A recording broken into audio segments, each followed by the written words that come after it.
What is up, Ravens fans? Welcome in. This is Jordan with Ravens Flash Report. Today I'm going to be going over my reaction to the Ravens' dominant win over the Seattle Seahawks this past Sunday. Ravens win it 37-3 in what I believe to be probably the best showing from this team all around from the entire season. So we're going to go over the stats, some of the players of the game, and basically why was this game so good? And why statistically was it probably a better game overall than the Detroit Lions victory? All that and more coming up. Let's get to it. They're going to get a Super Bowl out of me. Believe that. Believe that.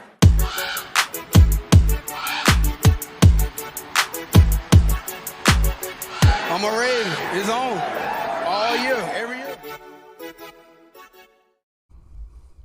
So, starting out, big shout out to the Seahawks fans. A lot of good stuff in the preview video that I came out with last week. A lot of positive interactions with their fan base. So shout out to you guys. I know that's probably a hard game to watch, but you guys will pick it back up. You guys got a good team, so good luck to you guys going forward. So jumping right into it, talking about the offense first. I see a lot of people talking about Lamar didn't have a numbers-wise MVP game, but a lot of Ravens fans and even a lot of news coverage talking about how he did have sort of an MVP continuation in this game where, when plays needed to be made by him, he made them. And when he could, he got the ball to his playmakers. So just a few stats here. I mean, Lamar was 21-26, 187 yards, no touchdowns, no interceptions, 96.6 passer rating. He was sacked once. Andrews was the leading receiver. You see all these numbers here for the receivers. And even though Andrews had, 80 yards, it was almost a quiet 80 yards. He picked up several first downs that were really key. But it was more so like whenever he got the receptions, it was a continuation play. It was, a couple third down plays that turned into 4th and 1s. Obviously, there was that killer penalty for the Seahawks that the Ravens actually got him to jump off sides. Felt really bad for Bobby Wagner there. If you watch that replay, he was pretty defeated after that offsides penalty. But back to the receivers, obviously a great day for Odell. I think it was probably his most productive, not just because he had the touchdown, which was excellent to see, but just even if it wasn't by yards, he just converted a lot of first downs. He was a good playmaker, moved the chains. It just seemed like he was very productive again. Like I said, that's the only word I can really come up with for him. Right now, he had a couple of really solid snags. Bateman actually had another good game. I was a little bummed to see Lamar miss him twice deep. I thought he definitely had him on the first one, but still good to see him getting separation. Quiet day from Zay, but good to see Likely getting involved again, 4 for 4 there, so that was good.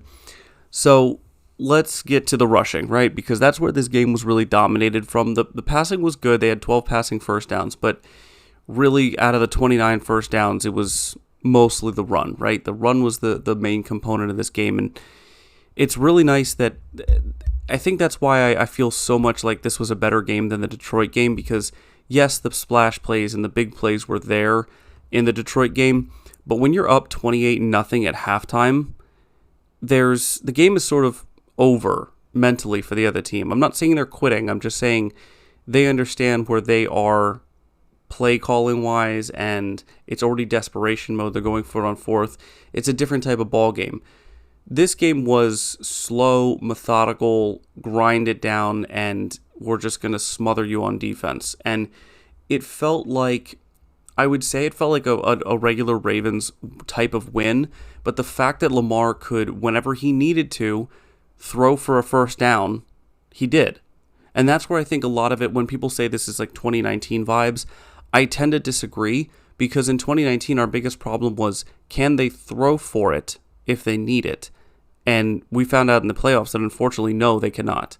So I think that's where this team is actually better built for the postseason, is if we get down to it, we need to start passing the ball. We have the weapons to do that now. We have Odell, we have Bateman, we have Flowers. And if Andrews has a quiet 80-yard day without touchdowns and people are leaving him open, that is so good for us in the long haul.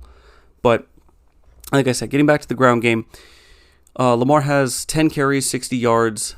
And his longest hit, that 23-yarder when he had to get out of the pocket and break off to the right. That was an excellent play by him. He had a couple of really good first down runs, design runs.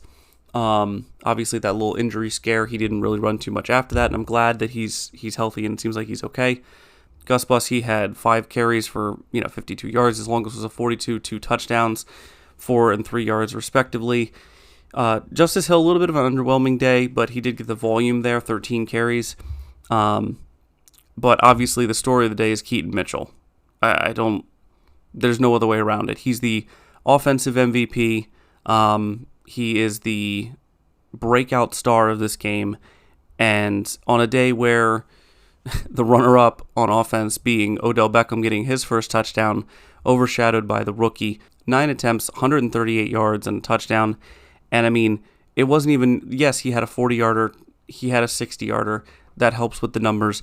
But I mean, his first 3 carries were like 9, 8, 11, something like that, or some combination of those numbers. It was just, he just provided such a spark.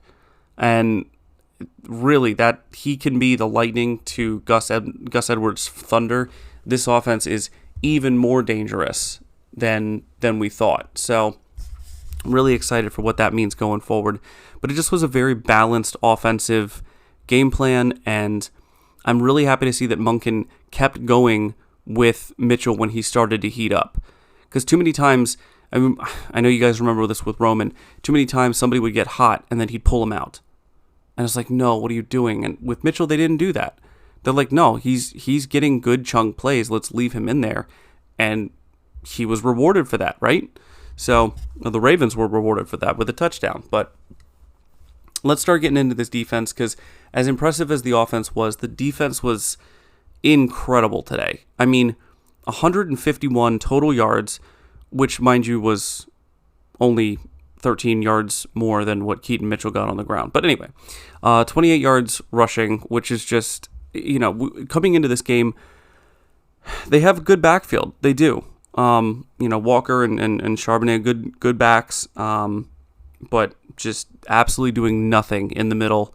Our defensive line is nasty. I would say our defensive line is, it's got to be top 3 in the league, if not the best. It's so much good pressure. It's good at stuffing the run. It's good at getting after the quarterback. Matabike with his, what did John say? 6 games in a row with a sack, a new franchise record. That's incredible. And I honestly would just have to say that Matabike's got to be my defensive MVP of the game. Because, you could give it to pretty much anybody, but his consistency and just his presence in that middle of the line, I think really meant a lot in this game. Obviously, Geno Stone in the backfield with another pick, his 6th on the season, 4th game in a row with a pick. Really just domination for the defense on all 3 levels. The fact that Patrick Queen was leading the team with 6 tackles is kind of a testament to how well our offense kept the ball, but also how dominant our defense was. They had 6 total first downs. We had 6 first downs in like the first quarter, and we didn't even score. That was another thing I was very happy about. Not that we didn't score in the first quarter. I'm not happy that we didn't score in the first quarter. What I'm happy about is that we scored 17 in the second quarter, then we scored 13 in the third quarter, and 7 in the fourth quarter. I don't think I know of another Ravens game this season where we didn't score in the first and we scored in every other quarter. So that's excellent. What's not excellent is that we're still fumbling the ball. I am so sick of them putting the ball on the ground. All the other issues that they fixed, right? The drops, the mismatches on the routes, other than the deep ball to Bateman. But they stopped running the stupid screens because they weren't working. Stop with this mesh point thing with Justice Hill, because Justice Hill is a good runner and Lamar is a good quarterback. They just don't work on that mesh concept well. So they need to throw that out. They do, because they cannot be messing that up in one of these division games or something. And it's just, no, stop with the fumbling, please. Anyway, so other than that, really, really excellent day by the defense. Van Noy with 2 sacks, one of them being a strip sack. Everybody batted the ball out of the air. Michael Pierce, Travis Jones, Clowney. I think Matabike might have gotten his hand on one as well. I'm not sure. But really, it was just a dominant day by the defense overall. And yeah, I think this was probably my favorite game to watch. The Detroit game was explosive. There was a lot of really good, high energy passing plays and whatever else. And for the MVP conversation, obviously the Detroit game helped Lamar more so than this one did. But I think seeing that Lamar doesn't have to be Superman is good for this team overall, right? That means in the playoffs, he has guys he can rely on. And I think that's huge. Huge for the mentals of this team. Huge for, the physicals as well, that now we don't have to run Gus into the ground because Mitchell is such a diamond in the rough. Huge for Marcus Williams. He doesn't have to hurry back because Geno Stone is out there. Just so many good things about the rotation of these guys. And I'm just really excited for next week's game. I really am. So we'll get to that here later in the week. We'll be doing a preview for the Browns game, round 2. But shout out to you guys. Thanks for checking in. If you like the video, please go ahead and leave a like. If you want to go over to my channel and subscribe, I got more videos. I got more breakdowns. I just covered the Ravens and their consistency over the past this season and a couple before it. So if you want, go ahead and check that out. But yeah, I hope you guys have a good rest of your week, and I'll see you guys all real soon. Stay safe out there. Bye.